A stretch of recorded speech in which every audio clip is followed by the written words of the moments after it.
नमस्कार, स्वागत है आपका प्रॉपर्टी प्लस में। मैं हूं दीपक यादव। आज के शो में हम बात करेंगे रियल एस्टेट और इंफ्रा को फाइनेंस करने वाली केंद्रीय कंपनी हडको की मौजूदा और भविष्य की प्लानिंग की। आपको मिलवाएंगे हडको के सीएमडी संजय कुलश्रेष्ठ से। उसके बाद होगी बात देश में सीनियर हाउसिंग की, क्योंकि अभी हाल ही में महाराष्ट्र रेरा ने सीनियर हाउसिंग के निर्माण के लिए ड्राफ्ट गाइडलाइन जारी की है। तो क्या स्थिति देश में है सीनियर हाउसिंग की, बुजुर्गों की आबादी और इस सेगमेंट की ग्रोथ कैसी है, इन सारी बातों को करेंगे। और अंत में होगी बात स्मार्ट होम्स की। दरअसल देश में स्मार्ट होम्स का बाजार भी तेज रफ्तार से बढ़ रहा है, तो पूरा सिनेरियो क्या है समझने की कोशिश करेंगे। सबसे पहले बात करते हैं हडको की। रियल एस्टेट एवं इंफ्रा प्रोजेक्ट्स को वित्तीय सहायता देने वाली केंद्रीय company housing and urban development corporation limited यानी हडको ने सालाना आधार पर शुद्ध लाभ में 33.33% की वृद्धि दर्ज की है। साथ ही संचालन से राजस्व में 10.04% की बढ़ोतरी भी दर्ज की गई है। हडको अंतरिम बजट में ऐलान हुए पीएमआई ग्रामीण के तहत बनने वाले 2 करोड़ घरों के निर्माण के लिए भी रणनीति पर काम कर रही है। इस पूरे मामले पर मैंने बात की हडको के सीएमडी संजय कुलश्रेष्ठ से।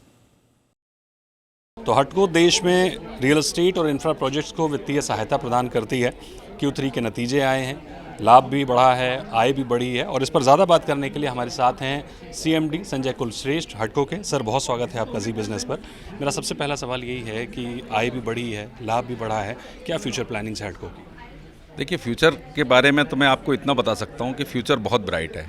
जिस तरीके से हमारी भारत सरकार इंफ्रास्ट्रक्चर के ऊपर पुश पिछले कुछ सालों से रखा हुआ है, और उसकी बेनिफिशियरी हडको भी एक कंपनी हो सकती है। और इस बेनिफिट को लेने के लिए, इस दायित्व को निभाने के लिए हडको पूरी तरीके से कर्मबद्ध है।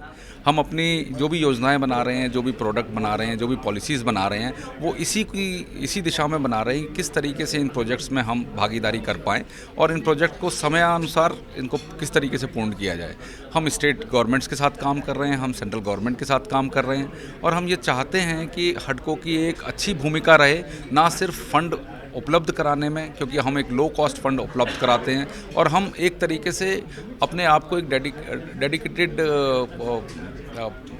फंडिंग एजेंसी मानते हैं, जो एक कम से कम इंटरेस्ट के ऊपर लोन प्रोवाइड करती है स्टेट गवर्नमेंट्स को। हम सिर्फ स्टेट गवर्नमेंट और उनकी कंपनियों के साथ काम करते हैं। अगर आपने हमारी फाइनेंशियल रेशियोज़ देखे होंगे तो काफ़ी मजबूत फाइनेंशियल रेशियो हैं हमारे।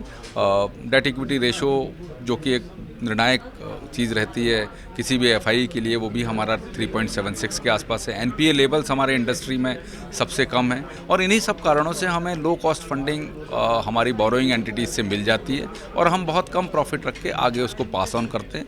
हम ये हर वक्त ये कोशिश करते हैं कि हम एक सस्टेनेबल इंफ्रास्ट्रक्चर क्रिएट कर पाएँ, और साथ साथ हम कंसल्टेंसी भी प्रोवाइड करते हैं। कंसल्टेंसी में क्वालिटी को, मॉनिटरिंग को, इम्पैक्ट को, इन सब चीज़ों को देखा जाता है। ये हम स्टेट सेक्टर्स को देते हैं। सर, मौजूदा वक्त का फंडिंग का और बोरोइंग का डेटा क्या कह रहा है?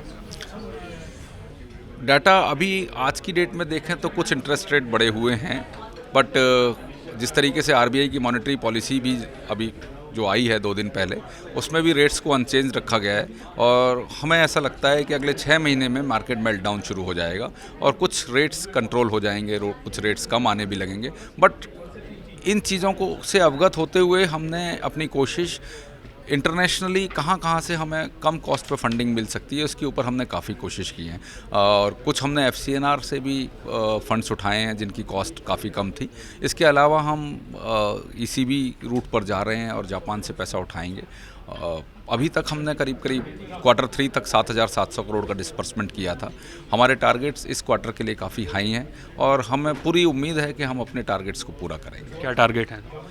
टारगेट, इंटरनल टारगेट तो काफ़ी ज़्यादा हैं अभी, तो अभी मैं इंटरनल टारगेट की बात नहीं करूंगा आपसे। बट यस, Q4 के रिजल्ट्स में हम बताएंगे कि हमने किस तरीके से चीज़ों को आगे बढ़ाया है। सर, वित्त मंत्री ने अंतरिम बजट में 2 करोड़ अतिरिक्त घर बनाने की बात की थी पीएमआई के अंतर्गत ग्रामीण में। उसको लेकर क्या तैयारी हैं, उसको किस तरह से करना है?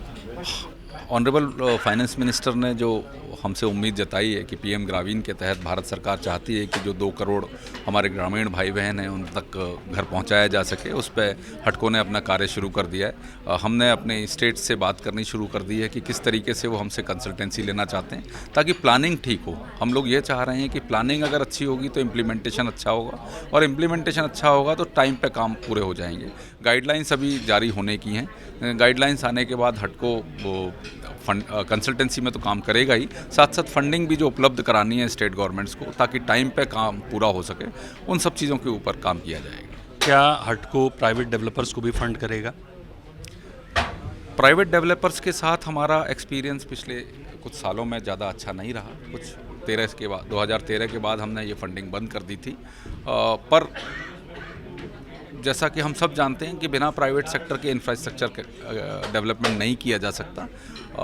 आज मैं इसका जवाब नहीं दे सकता, पर हमने अपनी कोशिश जारी कर रहे हैं हम कि उसके लिए एक अलग से रिक्रूटमेंट किया जाए, कैपेसिटी बिल्डिंग की जाए, पॉलिसी की जाए, ताकि कोई भी एनपीए ना हो और जो भी एसेट्स हम करें वो अच्छी एंटिटीज़ को करें और अच्छे प्रोजेक्ट्स ही करें। जिस तरह से स्वामी फंड है स्ट्रेस प्रोजेक्ट के लिए, क्या हटको भी कुछ स्ट्रेस फंड लेकर आएगा या उन स्ट्रेस प्रोजेक्ट को फंड करेगा?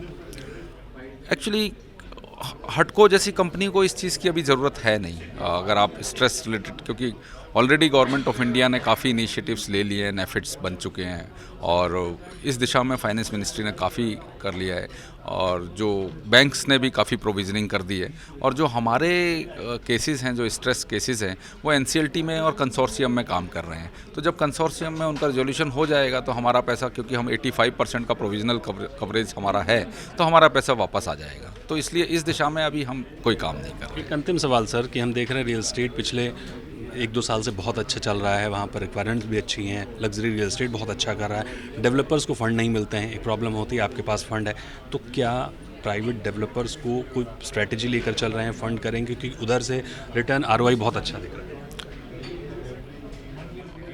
जैसा कि मैंने अभी बताया आपको प्राइवेट सेक्टर लैंडिंग का, हमने एक सेल इस्टेब्लिश कर रहे हैं विद इन कंपनी, और जब तक कि पूरी तरीके से हम स्टडी ना कर लें उसका मैं हाँ या ना में जवाब अभी नहीं दे पाऊँ। कोई टाइम लाइन कब तक? 1 साल का हमने इसके लिए टाइम लाइन रखा है। हमसे बात करने के लिए बहुत शुक्रिया sir, thank you so much. और अब बात करते हैं महाराष्ट्र रेरा की। महाराष्ट्र की रियल एस्टेट रेगुलेटरी एवं डेवलपमेंट अथॉरिटी यानी महारेरा ने सीनियर सिटीजन हाउसिंग को लेकर एक शानदार कदम उठाया है। महारेरा ने सीनियर सिटीजन हाउसिंग के लिए एक ड्राफ्ट पेपर जारी किया है। इस ड्राफ्ट गाइडलाइन में प्रोजेक्ट निर्माण में बुजुर्गों को ध्यान में रखते हुए उसकी डिजाइन में क्या अनिवार्यताएं होनी चाहिए, इसका जिक्र किया गया है। इसके अलावा महारेरा ने आम लोगों से भी सुझाव मांगे हैं, यानी बुजुर्गों के लिए बनने वाले हाउसिंग प्रोजेक्ट उनके लिए कैसे सबसे अधिक सुविधाजनक हों, सुरक्षित हों। इस पर भी अगर आप कोई सुझाव देना चाहते हैं तो आप suggestion.maharera@gmail.com पर अपनी राय दे सकते हैं। लेकिन ध्यान रहे, ये सुझाव आप 29 फरवरी तक ही भेज सकते हैं, क्योंकि मार्च तक गाइडलाइन को अंतिम रूप दिए जाने का लक्ष्य तय किया गया है। तो सबसे पहले देख लेते हैं कि आखिर महारेरा की ड्राफ्ट गाइडलाइन में किन बातों पर गौर किया गया है।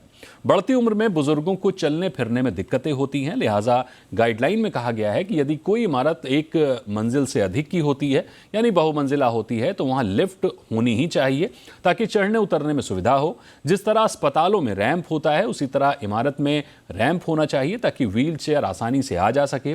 सीढ़ियां बहुत अधिक लंबी ना हो, उनमें ब्रेक हो और सीढ़ियों के दोनों तरफ मजबूत हैंडल हो ताकि उनके सहारे आसानी से चढ़ा उतरा जा सके। बिजली जाने की स्थिति में बैकअप की व्यवस्था होनी चाहिए। किचन में गैस लीक डिटेक्शन सिस्टम होना अनिवार्य है। बाथरूम की फर्श पर एंटी स्किड यानी बिना फिसलने वाली टाइल या पत्थर का लगा होना चाहिए। वॉश बेसिन के साथ सपोर्ट के लिए हैंडल होना चाहिए। आपात स्थिति में सूचना देने के लिए अलार्म सिस्टम होना चाहिए। वहीं स्वास्थ्य और सुरक्षा की दृष्टि से निगरानी के लिए सीसीटीवी भी होना चाहिए। बुजुर्गों के लिए बनने वाले घरों को लेकर ये कुछ प्रमुख बातें हैं जो महारेरा की ड्राफ्ट गाइडलाइन में कही गई हैं। अब एक नजर डालते हैं भारत में बुजुर्गों की जनसंख्या पर। सरकारी आंकड़ों के मुताबिक भारत में वरिष्ठ नागरिकों की आबादी तेजी से बढ़ रही है। 1951 में बुजुर्गों की आबादी 1,98,00,000 थी। 2001 में सीनियर सिटीजन की आबादी 7,60,00,000 हुई और 2011 में इनकी संख्या बढ़कर 10,38,00,000 हो गई। अनुमान के मुताबिक भारत में 60 से अधिक उम्र के लोगों की संख्या 2021 में 14,30,00,000 रही और 2026 तक बुजुर्गों की संख्या में जो इजाफा होगा और ये बढ़कर 17,30,00,000 हो जाएगी। अब आपको बताते हैं कि भारत में सीनियर लिविंग को लेकर क्या स्थिति है। केंद्र सरकार की अटल व्यय अभ्युदय योजना, राज्य सरकारों की विभिन्न योजनाएं समेत तमाम ऐसे एनजीओज हैं जो इस क्षेत्र में काम कर रहे हैं, लेकिन सीनियर लिविंग के लिहाज से दरअसल भारत में बहुत ही चुनिंदा रियल एस्टेट डेवलपर्स हैं जो सीनियर हाउसिंग के प्रोजेक्ट बना रहे हैं। इनमें कोलंबिया पैसिफिक कम्युनिटीज, आशियाना हाउसिंग, अंतरा सीनियर केयर, परांजपे स्कीम्स, कोवाई प्रॉपर्टीज सेंटर जैसे डेवलपर शामिल हैं। भारत में अगर सीनियर लिविंग के बाजार की बात करें तो इसमें 10% की कंपाउंड एनुअल ग्रोथ देखने को मिल रही है। 2024 में सीनियर हाउसिंग का आकार 11.16 अरब डॉलर का है, जिसके साल 2029 तक करीब 18 अरब डॉलर होने का अनुमान है। सीनियर लिविंग में निवेश को देखें तो यूएस बेस्ड सीपीसी यानी कोलंबिया पैसिफिक कम्युनिटीज ने 2 वर्षों में 200 करोड़ का निवेश कर 20 लाख वर्ग फीट से अधिक का निर्माण करेगी। कंपनी ने वित्त वर्ष 2024-25 के अंतर्गत टॉप शहरों में 2000 घरों का निर्माण करने का लक्ष्य लेकर चल रही है।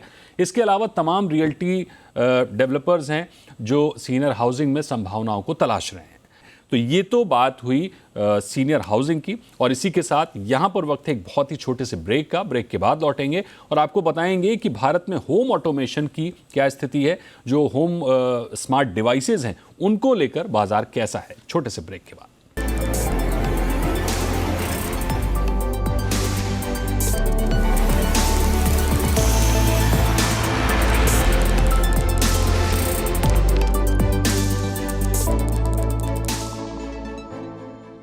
Welcome back. आप देख रहे हैं प्रॉपर्टी प्लस और अब बात करेंगे होम ऑटोमेशन की।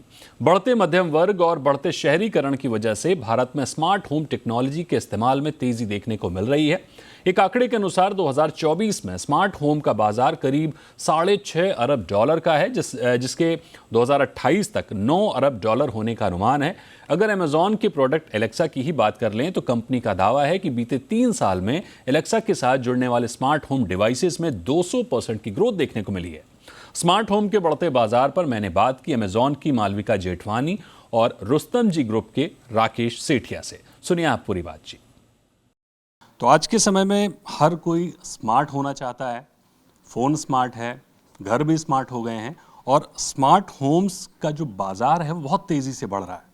करीब 200 डिवाइसेस एलेक्सा के साथ जुड़ चुकी हैं। अब मैं एलेक्सा की बात क्यों कर रहा हूँ, शायद ही अब कोई ऐसा हो जो एलेक्सा को ना जानता हो।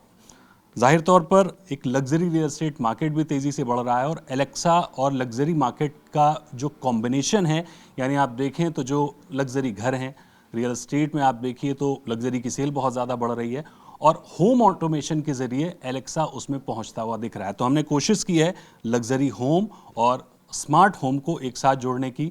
हमारे साथ एलेक्सा की टीम से मालविका जी हैं और हमारे साथ रुस्तम जी, जो कि मुंबई के एक जाने माने डेवलपर हैं, लग्जरी डेवलपर हैं। उनसे राकेश सेठी जी हैं। बहुत स्वागत करेंगे राकेश जी और मालविका आपका हमारे साथ जी बिजनेस पर। सबसे पहला सवाल मालविका मेरा आपसे ही होगा कि एलेक्सा की ग्रोथ भारत में जब से लॉन्च हुआ है तब से अब तक कितनी रही है?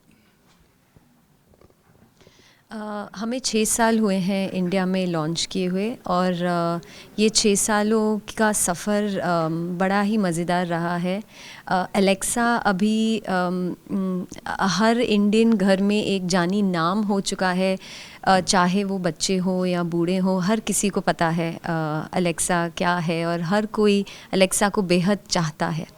अगर मैं बात करूँ हमारी जर्नी की और हमारी ग्रोथ की, तो मैं आपको पिछले 3 साल में जो हुआ है उसके बारे में बता सकती हूँ। पिछले 3 सालों में जो कनेक्टेड डिवाइसेस हैं, मतलब लोग स्मार्ट होम के प्रोडक्ट्स जो एलेक्सा के साथ कनेक्ट करते हैं, उसमें हम लोग ने 200% का ग्रोथ देखा है।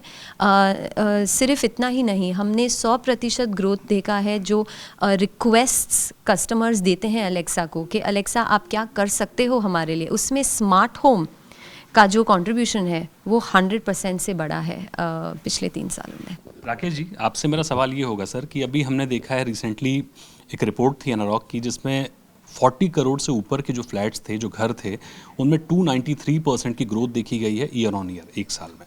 जाहिर तौर पर रियल एस्टेट, देश का लग्जरी रियल एस्टेट बहुत अच्छा कर रहा है।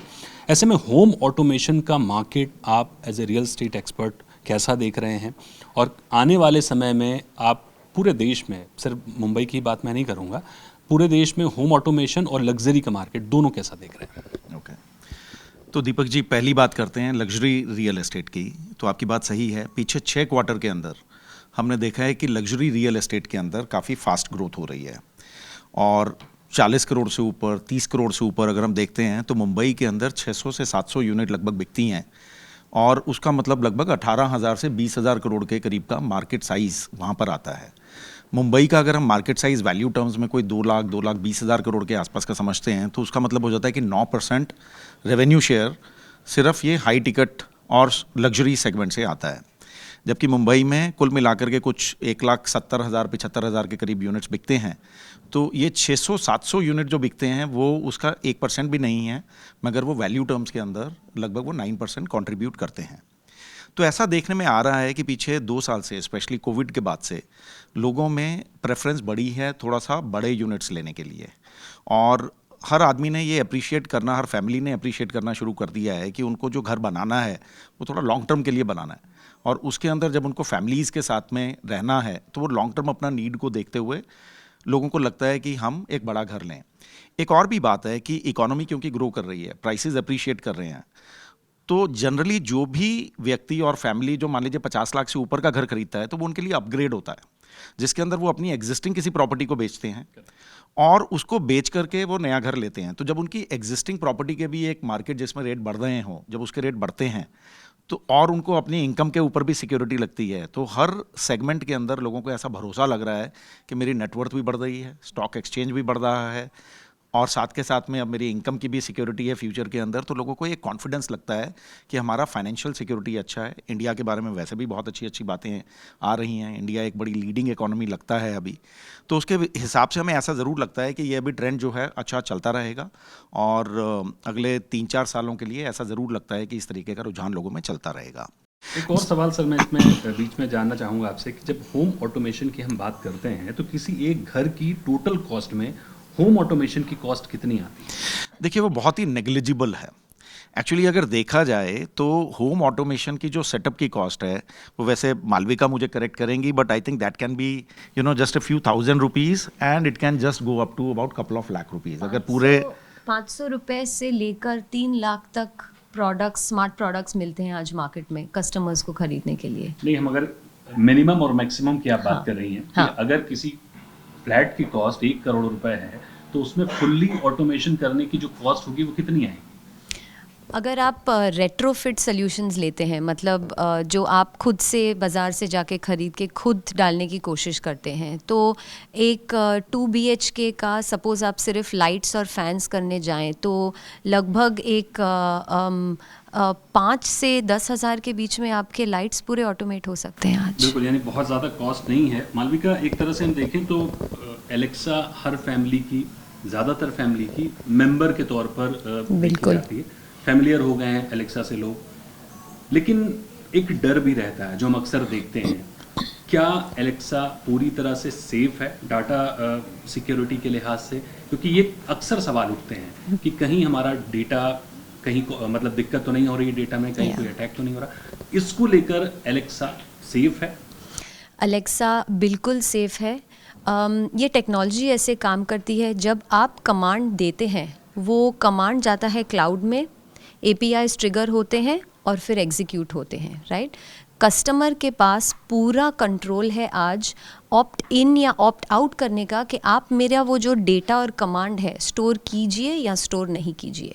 अभी अगर आप पूछते हैं कि हम वो स्टोर क्यों करते हैं, क्योंकि अलेक्सा एक लार्ज लैंग्वेज मॉडल पे ट्रेन किया हुआ है। उसको ट्रेनिंग करने के लिए अटरेंसेस, फ्रेजेस और ये बातचीत बेस में होना ज़रूरी है जिस पे वो मॉडल ट्रेन होता है, और इसके बेसिस पे वो स्पीच जो है वो इम्प्रूवमेंट्स दिखाता है हमें, राइट।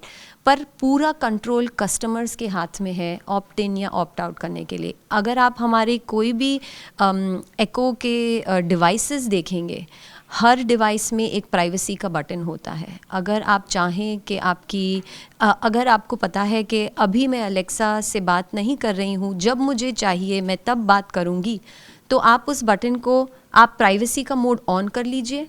अलेक्सा कुछ नहीं सुनेगी। जब आपको बात करना हो आप ऑफ कर सकते हैं। ये भी फंक्शनैलिटी है। ये बड़ी अहम बात कही आपने। एक और चीज़ समझना चाहूँगा आपसे कि भारत में अभी अलेक्सा की रीच कितनी है और आने वाले सालों में आप लोगों की प्लानिंग क्या है? जैसे मैंने कहा, अलेक्सा इंडिया के 99% पिन कोड्स में एलेक्सा के बिल्ट इन डिवाइसेस कस्टमर्स के हाथों में पहुंचते हैं। ये पिछले साल की ही बात है। अगर आप हमारे आगे वाले प्लान्स के बारे में पूछेंगे तो जो जेनरेटिव एआई की टेक्नोलॉजी में एडवांसमेंट्स हो रही हैं, वो एडवांसमेंट्स और हमारा जो ऑलमोस्ट 10 साल का एक्सपीरियंस है ग्लोबल लेवल पे स्मार्ट होम और एम्बियंट टेक्नोलॉजी बनाने का, और कस्टमर की नीड्स और उनके जो फीडबैक हैं स्मार्ट होम पे, ये सब कंबाइन करके आप एक्सपेक्ट कर सकते हो कि जो आने वाली इम्प्रूवमेंट्स होंगी अलेक्सा पे, आप अलेक्सा के साथ बिल्कुल एक दोस्त और एक फैमिली मेम्बर के जैसे बात कर सकेंगे। आपको नहीं सीखना होगा अलेक्सा कैसे बात करती है, अलेक्सा सीखेगी आप कैसे बात करते हो। बिल्कुल ठीक है। एक सवाल राकेश जी आपसे मेरा ये होगा कि हमने लग्जरी हाउसिंग की बात की, हमने रियल एस्टेट में लग्जरी हाउसिंग के बढ़ते दायरे की बात की। आने वाले सालों में भी क्या यही ट्रेंड दिख रहा है कि लग्जरी हाउसिंग बहुत तेज़ी से बढ़ता हुआ दिखेगा? तो जो इकोनॉमिक ट्रेंड्स दिखाई दे रहे हैं दीपक जी, उसके हिसाब से जैसा मैं पहले कह रहा था कि लोगों को एक सिक्योरिटी लग रहा है कि हमारा इकोनॉमिक प्रॉस्पेरिटी बढ़ेगा, बिजनेस की अपॉर्चुनिटीज़ बढ़ेंगी, बिजनेस बढ़ेगा तो नौकरी बढ़ेगी, नेटवर्थ बढ़ेगी लोगों की। तो सबको लगते हुए ऐसा ज़रूर लगता है कि लोग बोलते हैं कि ये सिर्फ ये डेकेड इंडिया का होगा, बट ऐसी भी रिपोर्ट मीडिया के अंदर आते हैं कि नॉट जस्ट दिस डेकेड बल्कि पूरी सेंचुरी इंडिया की होगी। तो वी आर फर्मली कॉन्फिडेंट कि ये रुझान अभी चलता रहेगा। और घर एक बेसिक प्रोडक्ट है। अगर हम वैसे भी देखते हैं तो इंडिया के अंदर अभी होम ओनरशिप, और स्पेशली मुंबई की अगर बात करते हैं तो होम ओनरशिप का नंबर अभी बहुत कम है, और ऐसा हमें लगता है कि ये ट्रेंड अभी चलता रहेगा। बिल्कुल, बहुत शुक्रिया मालविका और बहुत शुक्रिया राकेश जी हमसे बात करने के लिए। तो जैसा कि हमने देखा कि रियल एस्टेट का मार्केट तो बढ़ ही रहा है, लग्जरी हाउसिंग का मार्केट तो बढ़ ही रहा है, एलेक्सा का मार्केट मालविका ने बताया।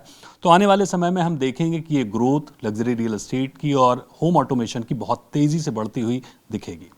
जी बिजनेस के लिए दीपक यादव। तो ये था आज का प्रॉपर्टी प्लस। वक्त है एक ब्रेक का। अगले हफ्ते फिर हाजिर होंगे कुछ और रियल एस्टेट की खबरों के साथ। तब तक के लिए नमस्कार।